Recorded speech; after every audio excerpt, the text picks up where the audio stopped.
Ini ngomong di depan pelaku pawang hujannya langsung nih guys. Kalau gue pribadi menganggap pawang hujan itu adalah orang yang menyiapkan alasan-alasan ketika gagal aja.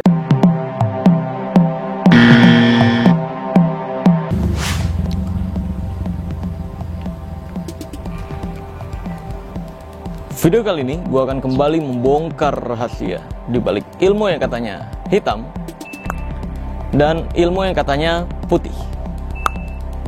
Karena ini adalah ilmu merah. Bus. Pada ilmu merah kali ini, gue akan membahas hal yang belakangan ini rame banget nih ya. Jadi gonjang-ganjing, jadi pro kontra sendiri di media sosial. Yaitu adalah tentang pawang hujan. Perihal pawang hujan ini gue udah bahas di Instagram gue @marcelradival1 sebelum hal tersebut ramai di media sosial. Di pembahasan awal-awal, selain banyak yang membela dan setuju dengan gue, tapi ada juga nih yang kontra dengan mengatakan, main lu kurang jauh. Pawang hujan itu udah lama ada di Indonesia dan dipakai di mana-mana, jadi gak mungkin bohong. Bahkan kantor gue aja sampai make lu setiap ada acara. Widih. Tapi pada saat itu yang kayak gitu-gitu gue diemin. Karena biasanya orang-orang yang kayak gitu tuh belajarnya kurang jauh. Mainnya doang yang jauh ya. Tapi belajarnya yang deket-deket. Makanya dia taunya kurang banyak. Iya. Terus ada lagi yang lebih aneh nih. Ada segelintir orang-orang yang menghubungkan ini dengan politik gitu. Ini makin parah lagi nih. Ya kan? Yang nggak percaya pawang hujan dianggapnya, wah kadrun. Wih, ini kan apa hubungannya sama kadrun gitu loh. Ini nggak ada hubungannya sama politik. Katanya cebong kadrun atau cebong kampret itu adalah sebutan untuk pendukung politik. Sedangkan ini tentang kepercayaan atau ketidakpercayaan pawang hujan. Nggak ada hubungannya sama politik-politikan. Ini kadang aneh banget gue sama orang-orang kayak gini nih. Apa-apa dihubungin ke politik. Dulu ketika gue membahas tentang etika pakai jas, gue membenarkan cara pakai jasnya Pak Jokowi.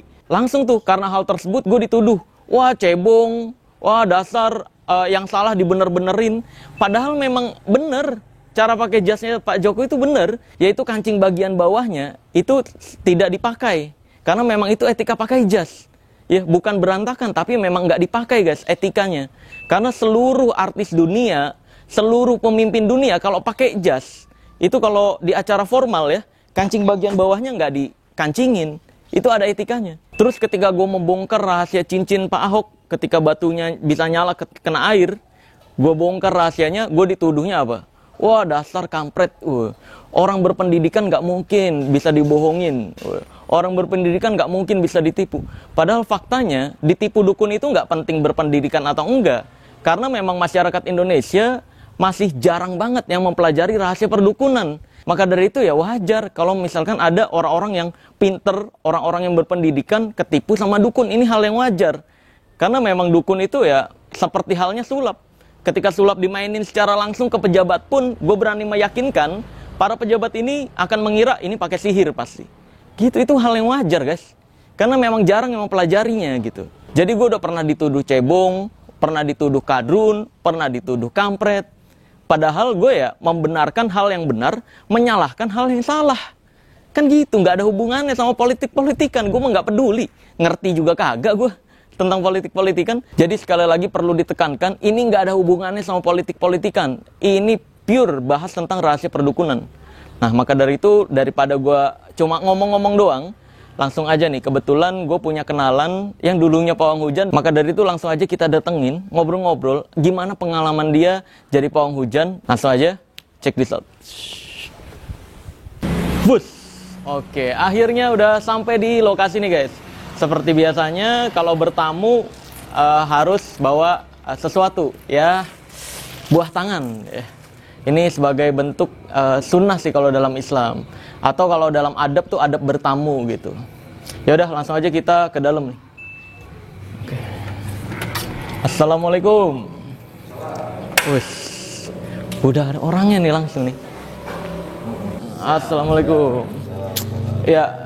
Seperti yang ini kamu mungkin yang udah lama nonton gue udah pernah ngeliat juga nih ya, Bang Awai. Ini dukunnya dukun. Oke langsung aja nih kita ngobrol-ngobrol. Oh iya Bang, ini ada sesajen Bang. Sajen. Iya sajen. Iya, oke langsung aja nih guys, kita ngobrol-ngobrol tentang pawang hujan.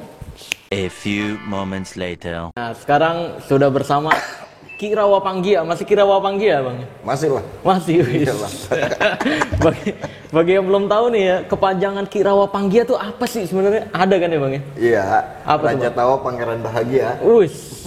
Berarti selalu ketawa dan bahagia ya, Bang? Iya lah. Nah, ini Bang, di video kali ini kalau beberapa waktu lalu kan kita ngelihat rekor-rekornya Bang Awa ini. Ya kan? Kemarin kan gue chat nih, punya kenalan pawang hujan nggak? Nah, kebetulan Bang Awa ini katanya nih. Iya. Dulu pernah jadi pawang hujan emang, Bang? Kemarin belum lama juga gue mawangin hujan di Banten ya. Oh, ada acara di Banten? Enggak, itu kebenaran proyek bendungan. Jadi bendungan itu kan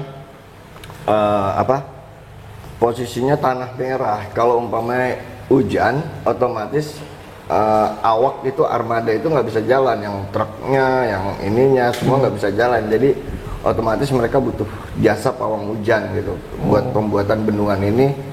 Tinggi bendungan 6 meter, panjang bendungan 12 kilo. Oh, berarti bukan mantan, berarti masih pawang hujan. Hah? Masih pawang hujan apa gimana nih sekarang? Masih. Jadi kalau ada pawang hujan ya oke-oke aja lah ya. Oke-oke aja. Yang penting harga cocok. Asik. Iya. Nah kalau kayak gitu berarti pawang hujan tuh sebenarnya beneran gak sih manusia bisa mengatur cuaca, Bang? Nah, jadi gini. Kalau intinya ngatur cuaca itu kesalahan ya. Jadi banyak orang berpikir tentang fenomena pawang hujan itu justru menghilangkan hujan. Iya.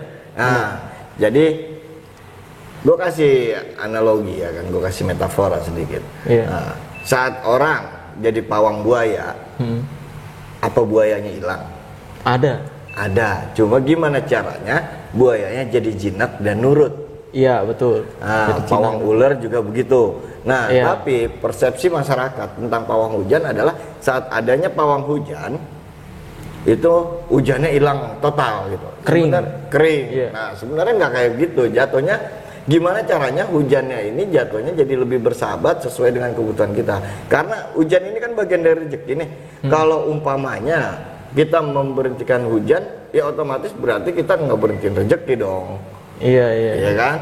Nah, oh itu hujan itu rezeki dari mana, Bang? banyak lah. Orang tua kita, leluhur kita, hujan budaya, itu berkah. kepercayaan Itu budaya. dalilnya, hadisnya juga banyak kok. Oh, ada nanti dari lo bisa searching, bisa lo tampilin juga gitu kan. Oh iya. Jadi Rasulullah sendiri juga ngajarin saat musim kemarau apa yang harus dibaca. Ada doa meminta hujan, ada ini. Iya. Nah, makanya hitungannya sebenarnya banyak gitu kan. Istilahnya kupasan tentang hujan ini. Nah, jadi balik lagi, apakah benar orang bisa geser hujan atau mengatur hujan gitu? Pertanyaan. nah, Balik lagi. ini yang menarik di sini ya. Iya. Saat seseorang pengen menggeser hujan atau mengatur hujan, sebenarnya dia bukan mengatur. Pertama, Apa? Intinya gimana caranya dia menyatu sama alam. Jadi saat dia menyatu sama alam, otomatis dia kan bersahabat nih sama alam. Iya. Nah, alam juga otomatis bersahabat. Nah, interaksi antara manusia sama alam ini otomatis akan terjadi dengan baik. Dan jadi kalau manusianya memohon kepada yang Maha Kuasa, alam pasti ngeresponnya juga dengan baik banget gitu kan. Jadi saat gue sendiri jadi pawang hujan itu, gue nggak ngeberhentiin secara total. Cuma gimana caranya permintaan dari klien itu, gimana caranya armada tetap bisa jalan. Jadi kalau bahasa gua itu yang biasanya deres, itu biasanya cuma jadi gerimis rambut. Iya, jadi gerimis yang cuma bikin seger mata lah gitu kan. Iya. Nah itu. Tapi kalau buat berhenti total, itu sebenarnya cuma faktor keberuntungan sih. Oh. Hoki-hokian ya. Iya, karena dari pengalaman gue selama ini, berhenti total itu nyaris nggak pernah kita dapetin. Bukan berarti kita nggak pernah dapat. Kita pernah dapat, cuma nyaris. Jatuhnya tetap suasananya gimana caranya. Kayak misalnya hajatan nih ya. Hajatan misalnya, orang kan pengen berharap nggak hujan supaya orang-orang tetap datang gitu kan. Iya, betul.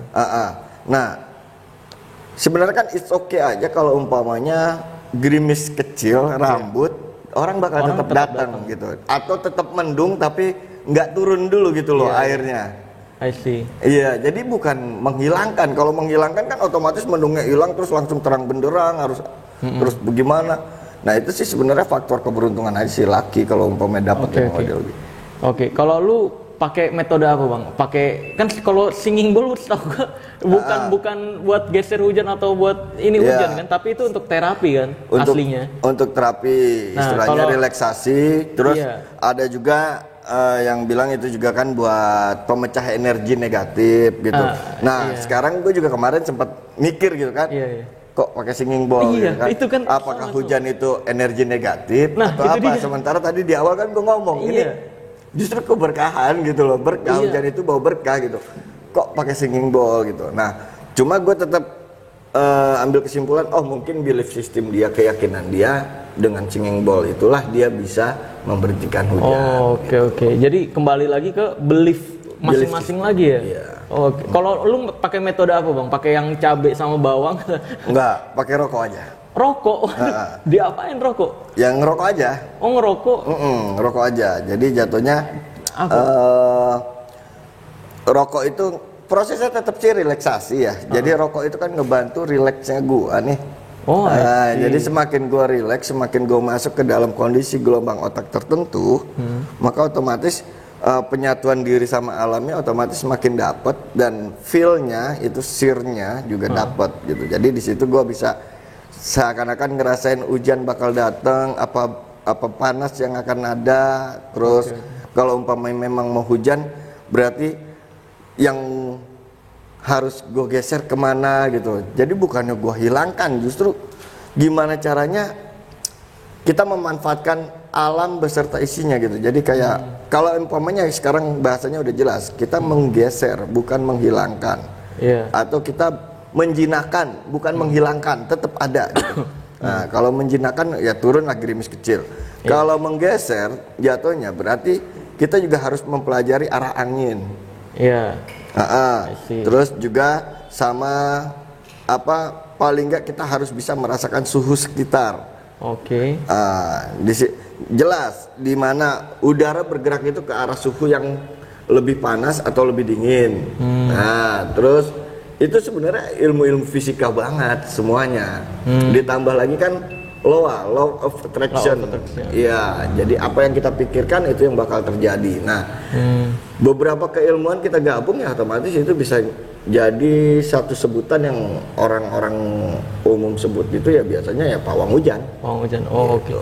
Kalau menurut apa yang gue pelajari nih bang ya, ini jadi kayak kalau lu kan masih yakin orang bisa menggeser, sedangkan gue pribadi totally nggak percaya bang. Nah kalau gue menganggap pawang hujan itu, ini ngomong di depan pelaku pawang hujannya langsung nih guys. Kalau gue pribadi menganggap pawang hujan itu adalah orang yang menyiapkan alasan-alasan ketika gagal aja, kan 50-50 nih. 50-50. Iya kan, kalau berhasil begitu. Kalau misalkan berhasil sesuai keinginan, berhasil. Kalau ternyata hujan deras kayak kemarin tuh, hujan deras, tinggal alasan doang gitu. Tinggal alasan, ini mah biasanya alasan yang paling gua gondok itu kayak gini. Wah, ini dapat kiriman dari pawang hujan yang lain. Iya benar. Atau bisa jadi power saya lagi lemah, atau apa gitu kan. Kalah energi dari pawang hujan sebelah gitu. Gue juga sering nemuin yang kayak begitu gitu kan. Itu apa? Ya buat gua yang kayak begitu ya itu bagian-bagian mereka yang sebenarnya nggak paham apa itu tentang keilmuan tentang pawang hujan ini, tapi mereka udah mengklaim diri mereka pawang hujan dan akhirnya mereka berani menawarkan jasa karena modalnya sembunyi di balik alasan-alasan yang tadi lu bilang gitu kan. Nah, kalau gue sendiri pribadi hitungannya gini. Gue sendiri nggak mengklaim bahwa itu adalah hasil dari gue gitu kan. Jatuhnya saat hujannya bergeser atau apa, itu gue nggak mengklaim itu hasil dari gue. Cuma gue mempunyai keyakinan bahwa saat kita melakukan sebuah pekerjaan, iya kan, kita melakukan pekerjaan dengan niat mencari nafkah untuk keluarga, itu kan satu niat yang kebaikan. Nah, setiap niat kebaikan otomatis lebih mudah diijabah gitu. Lebih mudah diijabah, atau dikabulkan, dikabulkan, didukung lah sama Yang Maha Kuasa gitu kan. Jadi doa-doa kita pun insya Allah itu bakal didengarkan gitu. Nah, jadi kalaupun memang mau hujan aja, mungkin kalau umpamanya kita di daerah Ciujung sana kita bisa langsung nanya-nanya orang proyek ya. Itu gue langsung sampein ke orang-orang proyek. Hari ini hujan dan gue nggak bisa nahan sama sekali. Kenapa? Gitu? Karena faktor udaranya gue nggak dapet, iya kan? Nah, faktor udaranya gue nggak dapet. Wah, udara tetap mengarah ke sini pertama. Terus kedua, suhu di sekitar tubuh gue rasain, oh ini tetap bakal hujan, gitu loh. Nah, cuma begitu terjadi hujan dan emang gue sampein ini bakal hujan, jadi gue nggak ngeles gitu kan. Cuma perusahaan tetap gue untungkan. Kenapa? Dia nggak kehilangan biaya buat operasional. Yang harusnya armadanya jalan, dimodelin solar segala macam, tapi karena udah gue infoin hari ini hujan ya, gitu loh. Oh jadi nggak mulai duluan ya? Mereka belum mulai dan nggak mempersiapkan, jadi itu. Jadi ya itulah istilahnya saat orang dikatakan pawang hujan berarti kan dia mengerti karakter udara. Buaya gitu. Kalau pawang buaya, pawang buaya. Pawang ular dia mengerti karakter ular. Nah, seorang pawang hujan sebenarnya mengerti karakter hujan.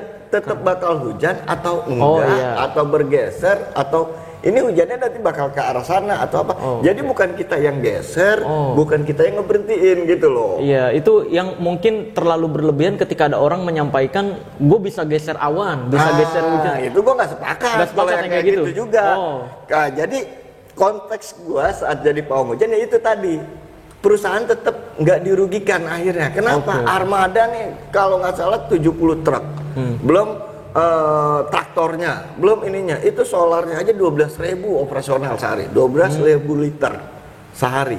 Nah, saat gue infoin besok hujan karena dari apa yang gue pahamin suhunya, udaranya, arah anginnya, terus arah awannya semuanya ternyata ini ngarah ke sini dan ini bakal jadi hujan. Itu kan gue udah ngasih warning. Nah, di situ perusahaan nggak rugi jadinya. I see. Jadi bukan berarti lu yang gue bisa geser nih yang belaga-belaga gila gitu. Ya kagak lah, nggak begitu. Gue bukan begitu pawang hujan ya. Cuma ya mereka nyebutnya juga pawang hujan gitu loh. Jadi bisa dibilang gini bang, pawang hujan berarti adalah orang yang mengenal tanda-tanda alam. Kan kalau pawang buaya tanda-tanda ini buaya mau nyatok nih gitu.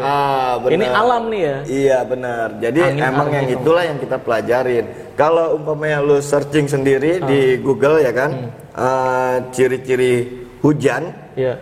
Ada ciri-ciri hujan ya? Jenis-jenis awan, ciri-ciri hujan itu ada. Ada. I see. Itu yang dipelajari sama pawang hujan beneran. Iya, itu yang jadi bukan memberhentikan, sekali lagi gue tekan. Dan bukan menggeser juga. Bukan. Tapi mempelajari tanda-tanda. Jadi jatuhnya saat kita dikontrak sama perusahaan semakin minim kerugiannya. Karena apa? Kalau dia sampai operasional ya, sebelum gua di sana, dia operasional. Ini truk udah masuk ke lingkaran tumpukan urukan tanah merah. Truk masuk terus hujan, nggak bisa keluar. Truk tetap di tengah. Terus ini kira-kira kerugiannya lebih gede nggak? Gitu. Nah kalau itu gue masih setuju kalau misalkan ada yang bilang pawang hujan itu adalah orang yang mempelajari tanda-tanda hujan. Tapi kalau dibilang geser hujan, gue pengen ini aja bang, pengen ajakin pembuktian. Kayak misalnya geser hujan nih, ini mobilnya gue bakar, lu geser tuh hujannya. Ini kalau umpamanya kayak geser hujan, geser angin gitu kan, bahasanya apalagi ada tuh yang di luar katanya ngajarin pelatihan cara menghapus awan segala macam. Iya benar. Secara logika udara tekanannya itu di atas lebih tinggi. Ngapain digeser-geser sendiri gitu loh. Iya. Selebihnya tinggal teatrikal, tinggal ngelihat ini arah sana gitu aja. Kesannya sakti banget gitu. Iya. Padahal emang geser sendiri kalau kita perhatiin kan. Lah iya. Nggak usah dipakai gini-giniin ya. Nggak usah ngapain. Itu teatrikalnya aja supaya dibilang sakti gitu kan. Terus ini mungkin ya bang ya, gue pernah coba pelajarin sendiri, ini opini pribadi. Pawang hujan ngelihat kayak misalkan ini kan kita bisa ngelihat nih, oh ini awan mendung nih, ini awan gesernya ke arah mana. Nah kita bisa memperkirakan dari warna awan juga ya. Bukan memperkirakan dari warna awan, sebenarnya secara nggak langsung kita ngerasain arah angin kali. Saat kita ngelihat itu, desir angin kan terasa nih. Arah mana nih? Iya, jadi ntar nih pasti geser ke sini nih. Itu udah otomatis sebenarnya bagian dari refleks diri kita sebenarnya. Oke. Nah, tinggal itu dilatih kepekaannya. Jadi sebenarnya kita ngerti arahnya kemana, ininya kemana. Nah, jadi saat jadi pawang hujan itu ya balik lagi sebenarnya bukan menggeser, bukan apa ya bahasa yang tepat ya. Jadi karena mengerti karakteristiknya gitu. Jadi akhirnya kita bisa memberikan info ke klien kita bahwa ini bakal begini gitu kan. Iya. Oke, nah terus kalau ini Bang, kalau ada kan di luar sana waktu itu gue ini totalitas di Instagram gue tuh nge-bypass atau ngeblok pawang hujan yang itu yang viral kemarin. Gue ngeblok bener karena gue blok pertama gue bilang ini dia ngaku-ngakunya gitu bisa geser hujan dan sebagainya. Terus pas gue blok pertama dibilangnya ini budaya, padahal setahu gue singing bowl tuh budaya Tibet kan. Nah, itu budaya Tibet bukan Indonesia.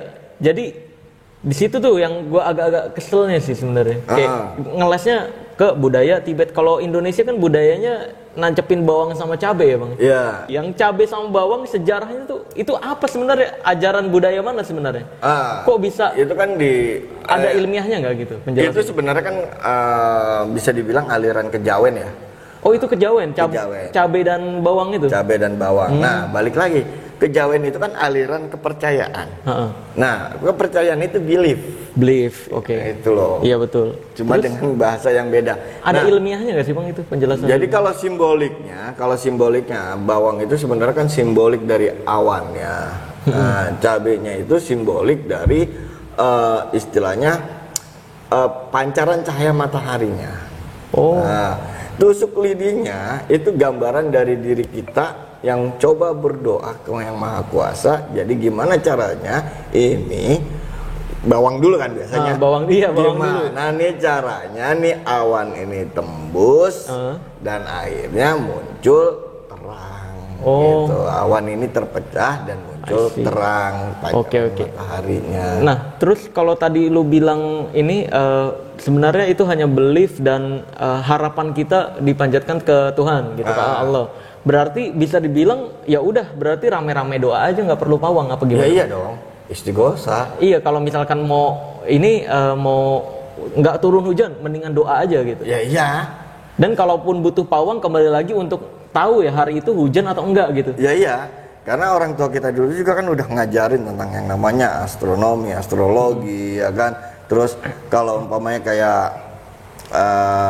bulan ini itu bakal terjadi apa gitu. Kayak bulan yang makanya namanya ber itu biasanya musim hujan gitu kan. Itu benar, itu kepercayaan Jawa juga kalau nggak salah ya. Iya, kan? itu bagian dari tradisi gitu kan.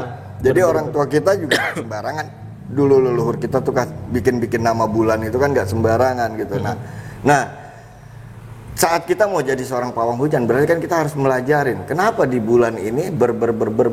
Nah rasi bintangnya itu yang dominan apa, terus bakal ada kejadian apa biasanya gitu kan. Kalau umpamanya kayak bulan purnama otomatis itu bakal terjadi yang namanya air pasang tinggi di laut ya kan.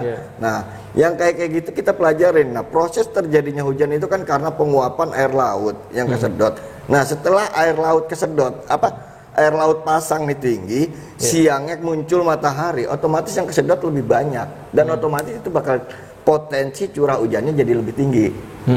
Itu loh, ke situ sebenarnya. Oke. Cuma kalau sampai pawang hujan Belgia gitu ya kan, belaga gila aja. Oh Belgia singkatannya. Oh iya. Nah itu gue bingung juga gitu loh, dengan modal yang gimana gitu kan. Dia kalau yang menurut gue kembali lagi gue orang yang tipikal totally nggak percaya sama sekali deh pawang hujan. Dia gue berpendapat gini Bang, soalnya banyak pawang hujan kayak saudara gue itu gue udah bilangin ya udah nggak usah pakai pawang hujan nikahan Bang, nggak usah pakai pawang hujan, doa aja, udah doa sesuai yang lu percayain gitu. Tapi dia tetap ngotot pakai pawang hujan dan hari itu hujan Bang. Hari itu hujan akhirnya pawangnya ngelesnya gimana? Pawangnya ngeles, ternyata pernikahannya dipenuhi berkah. Jadi berkahnya saya nggak bisa tahan. Gitu Bang. Karena hujan berkah. Iya kan. Terus ada lagi Bang, temen gue di Medan, dia ngurus event gede. Terus pakai pawang hujan 2 hari.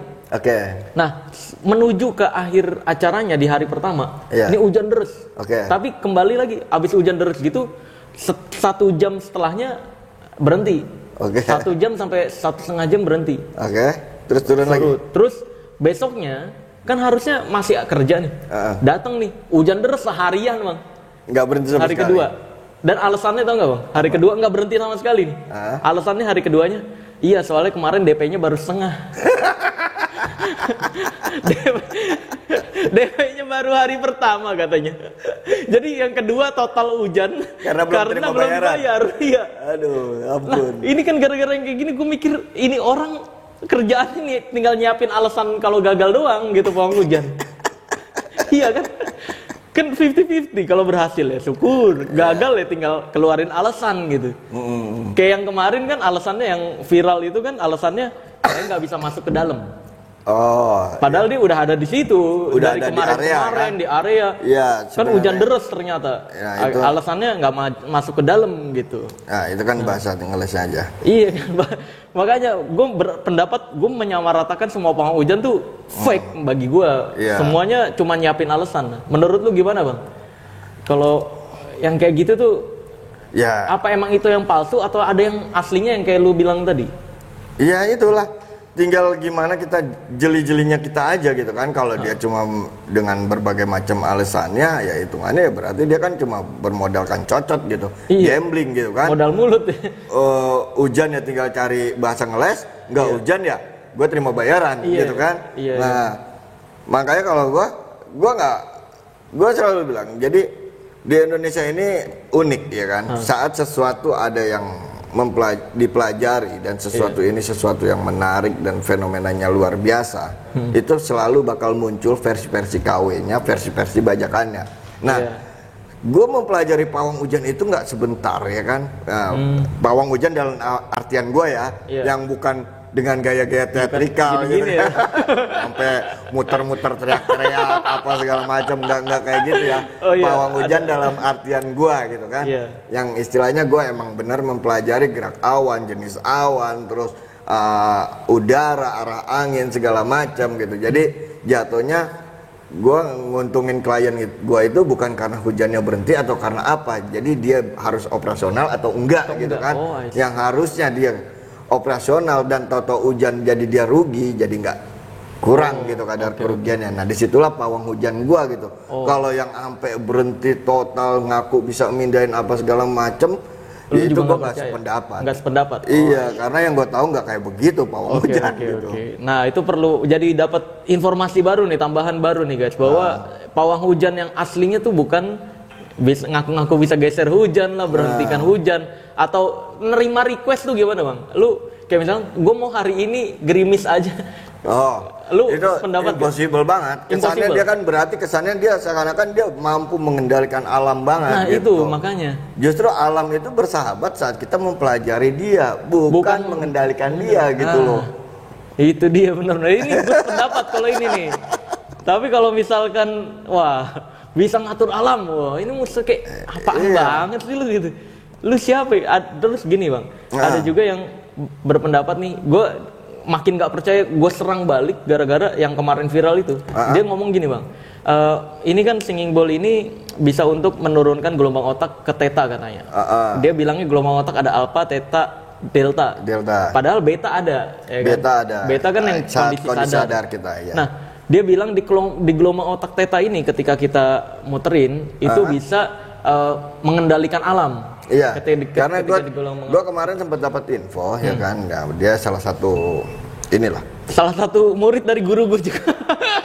Gue belajar ke itu ya, juga. salah satu ya salah kan. Satu. Ini salah satunya juga. Ada satu lagi. Gue dapat info juga ya kan. Nah ternyata dan gue pernah chaos juga lah sama gurunya karena ketidaksepakatan gue dengan statement dia. Jadi waktu itu dia berstatement tentang bencana alam di Padang kalau nggak salah saat itu, dan dia bilang kalau nggak ada dia bencana itu bakal lebih besar gitu. Lebih besar. Oh gitu. Nah disitulah akhirnya gue bantai. Nah ternyata kemarin muncul info ini muridnya si Anu bang, gitu loh. Oh gitu.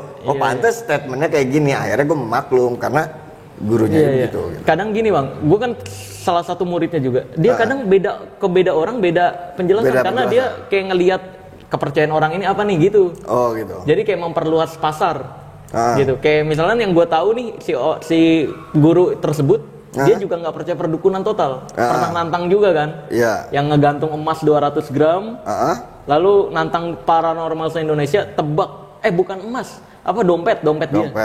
Nah, hadiahnya emas 200 gram gitu kalau berhasil. Untuk nebak berapa duit? Yang waktu itu nggak ada duitnya ya, isinya cabe kalau. Iya. Yang buat nebak berapa duit, iya benar. Iya. Berapa duit? Kan gagal semua tuh akhirnya kan. Nah, dari situ gue berpikiran kok bisa ada murid yang percaya malah jadi dukun pawang hujan gitu kan. Nah, ini yang kayak mulai gue tanya-tanya ke murid lain, ternyata emang beda penjelasan tergantung orang-orangnya gitu. Iya. Terus tadi Bang, yang pernyataan dia bilang gelombang otak theta bisa menyatu ke alam lalu bisa menggeser hujan. Kalau gue pribadi kan gelombang otak theta itu yang dari yang gue pelajari ya, itu kan gelombang otak mimpi kan. Iya. Ketika kita mimpi, di mana visualnya kelihatan. Iya. Nah, kalau di mimpi bisa geser hujan, baru benar. Ya kan, bisa terbang, bisa nurunin air, seember misalkan. Gue mau air nih, itu lucid dream ya Bang ya? Iya. Bisa ngatur mimpi. Nah, itu kan emang bisa kalau di mimpi. Tapi ini kan dunia nyata. Dunia nyata. Iya kan? Nah, benar kalau pernyataan itu lu setuju nggak Bang? Gelombang otak theta bisa mengatur alam. Jadi gini ya. Kalau gue pribadi, gue pasti bakal menanyakan begini. Benar nggak dia masuk gelombang theta? Iya. Faktanya di jalan-jalan ya Bang? Oh iya. Itu aja. Simpelnya di situ gitu. Kenapa kita ngebahas panjang lebar tentang tetanya, sementara kita tahu kondisi teta itu seperti apa? Iya, kondisi teta. Nah, mungkin kita perlu kasih tahu juga nih guys. Iya juga. Kita perlu bahas dulu. Dia menyatakan gelombang otak theta bisa mengatur alam. Pertanyaannya bagus tuh. Dia bilang udah masuk ke gelombang theta. Tapi dalam kondisi psikologi dia nggak menunjukkan sikap seseorang yang masuk gelombang theta gitu loh. Iya. Gelombang otak meditasi kan. Kalau theta tuh diem, nggak bergerak. Nah iya. Bukan jalan-jalan teriak ya Bang ya. Nah iyalah. Itu Bang guys. Jadi gelombang otak theta itu gini, bisa digambarin ketika kamu tidur, mimpilah. Kayak gitu gelombang otak theta. Kalau alpha itu kondisi orang yang antara tidur ayam lah gitu, ngantuk-ngantuk begitu, tidur ntar kaget, kaget, alpha. Nah itu alpha. Yang ini Bang, yang kayak baru mau tidur kejeblos. Kayak mau jatuh gitu, nah itu alpha. Itu alpha. Kalau theta dalam kondisi mimpi. Kalau delta itu tanpa mimpi sama sekali, pules. Nah gitu. kalau beta tuh sadar gini, ini nih beta nih. Begini beta. Ya. Nah faktanya dia nggak theta ya. Ya itu tapi mengakui gitu loh. Teriak-teriak, jalan di aspal itu nggak theta guys. Maka dari itu tapi kembali lagi Om, pertanyaan gue tetap, kalau misalkan dia masuk gelombang otak theta, beneran nggak bisa ngatur alam ini, bisa diatur di gelombang otak theta? Ya, jadi gini.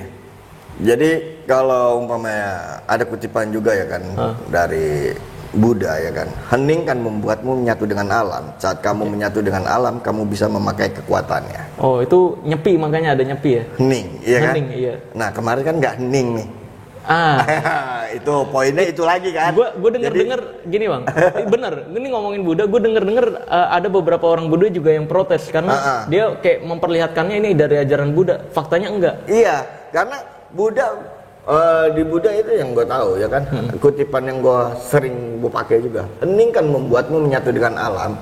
Saat kamu menyatu dengan alam, kamu bisa memakai kekuatannya. Nah, kondisi hening yang seperti apa yang bisa buat kita menyatu sama alam gitu kan? Nah, itu yang gimana? Itu juga yang pertama.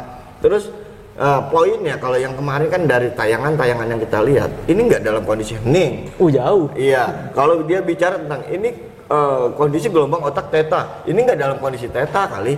Iya. Karena kita tahu theta itu seperti apa. Terlihat jelas itu bukan theta. Iya betul. Iya kan? Nah. Buat kondisi hening yang dimaksud di sini adalah gimana caranya kita masuk ke dalam diri kita sendiri itu dalam banget. Jadi jatuhnya benar-benar meditasi, pengkondisian, dimana kita masuk ke dalam diri kita benar-benar hening sehening-heningnya. Jadi kalau umpamanya masih ada pikiran, masih ada apa, itu belum hening. Oh itu yang disebut zero mind ya? Gue pernah belajar. Iya. Ya itu jadi itu belum hening benar-benar. Nah karena kalau kita udah masuk ke dalam kondisi seperti itu, itu masih ada kemungkinan ya istilahnya kayak kita ngatur arah angin, kita ngatur ini. Cuma yang gue tahu di era sekarang kita nggak bisa masuk. Kenapa? Karena sekarang, bising. Lu coba aja hening di kamar. Tengah malam lah, oke lo pilih waktu tengah malam, saat orang-orang semua tertidur, saat semua nggak ada suara, baru hening sejenak, tahu-tahu token listrik bunyi. Nah, Tit, iya. tit, buyar lah konsentrasi, sia-sia lah. apa yang Tetangga mau kita karaokean. Itu, ya kan? Muncul ingatan-ingatan mantan. Nah, terus tahu-tahu tikus berubah gitu, Iya. atau apalah, nggak mungkin gitu. Oh, I see. Kecuali, nah, oke lah itu ada sebuah kutipan tentang keheningan. Nah, kita harus ngelihat dong eranya, di mana dia melakukannya gitu loh. Kalau dilakukan di kota itu impossible, jadi nggak mungkin gitu. Kalaupun dia bilang bahasanya, dia masuk ke dalam conditioning. Ini di kota loh, itu nggak mungkin. Iya. Gitu loh. Kecuali dia ngambil ke arah gunung di mana nggak ada orang, nggak ada apa gitu. Dan eranya juga bukan era keramaian gitu. Statement muncul hening kan membuat menyatu dengan alam itu juga bukan era di mana kayak zaman sekarang yang bentar-bentar motor lewat, mobil lewat.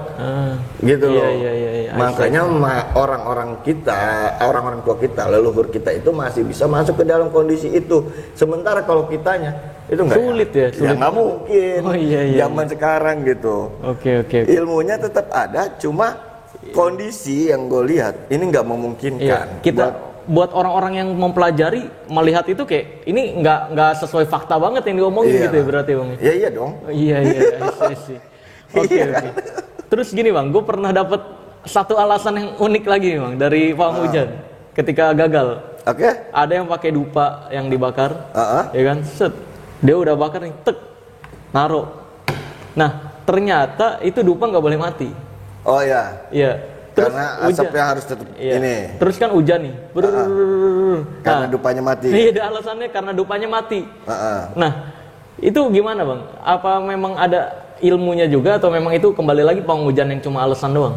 Cuma alasan. Cuma alasan. Sama kayak yang pakai sajen ini ya bang ya. Gue pernah dengar juga pakai sajen nih. Sajen ditaruh. Set. Acting geser hujan lah. Turun hujan nih. Sajannya kurang. Enggak gini bang. Dia bayar, ada combe, ada orang bayaran lagi. Buat ngacak-ngacak sajennya kalau hujan. Oh gitu. Jadi Iya. biar kesannya gagal. Gagal. Jadi iya benar. Jadi dia pas hujannya turun deres. Wah, ini kok hujan? Wah, bentar saya cek. Tentunya ada- Acting. Iya. Sajannya acak-acakan. Tiba-tiba pas disamperin, wah sajen saya acak-acakan nih. Iya. Itu kan kembali lagi kan ke Iya, manipulatif gitu. pawang pawang hujan yang alasan lagi kan. Kerjanya nyiapin alasan doang gitu. Iya, benar. Oke, mungkin begitu aja bang. Terima Oke, kasih banyak nih siap. ilmu-ilmunya luar biasa. Oke. Gua akhiri video kali ini. Gua Marcel Radival, pesulap merah Indonesia dan Bang Awai. Bang Awe atau Kirawa Panggia. Oh ya, gua mau nitip sebelum ditutup ya kan, jangan lupa klik channel baru gua. Oh ada, oh iya benar, Ya. ada juga. Pasti gue tampilin di awal dan di akhir nanti. Bang, Iya, pas oke. ketemu. Channel baru gua Jejak Para Edan. Jejak Para Edan. Iya, itu baru gua buat banget tadi pagi. Jadi jangan lupa klik like Isinya apa, dan Bang, itu? subscribe. Nah, isinya nanti gua bakal ngebahas keilmuan, bermacam-macam keilmuan dengan langsung narasumbernya, ahlinya. Oh, Iya. berikut sejarah-sejarahnya lu kan tahu Iya. gak nih ahli sejarah nih. Berikut sejarah Kayak nama-namanya gitu ya. latar belakang segala sesuatunya sampai akhirnya kenapa jadi muncul fenomena mitosnya, apanya semuanya itu bakal gue kupas di channel yang satu ini yang Oke. baru gue buat. Siap. Nah, mampir juga tuh guys ya. Nih gue tampilin di sini nih ya. Oke, mungkin begitu aja. Gue akan tutup video ini dengan tagline ilmu merah. Jadilah lebih pintar dari orang pintar, jadilah lebih normal dari paranormal, dan jadilah lebih natural dari ahli supranatural. By the way nih, mungkin ada yang bilang, wah itu mah siapa nggak? Kan banyak juga nih bang, yang orang-orang awam yang nggak kenal lu. Lu coba tanya dukun lu deh. Dukun yang lu percaya sakti nih guys. Tanya nih bang Ahoy atau Kirawa Panggia ini nih. Kalau nggak kenal berarti dukun baru. Ya. Dukun baru. Dukun dari kelas artis guys, paranormal dari kelas artis sampai kelas bawah yang merasa diri artis ada bang. Banyak. Iya, yang baru masuk punya acara TV tapi ngerasa diri artis, kenal nih sama Bang Awai. Iya. Atau Kirawa Panggia. Jadi bukan orang sembarangan. Oke, langsung aja gue tutup. Bye bye.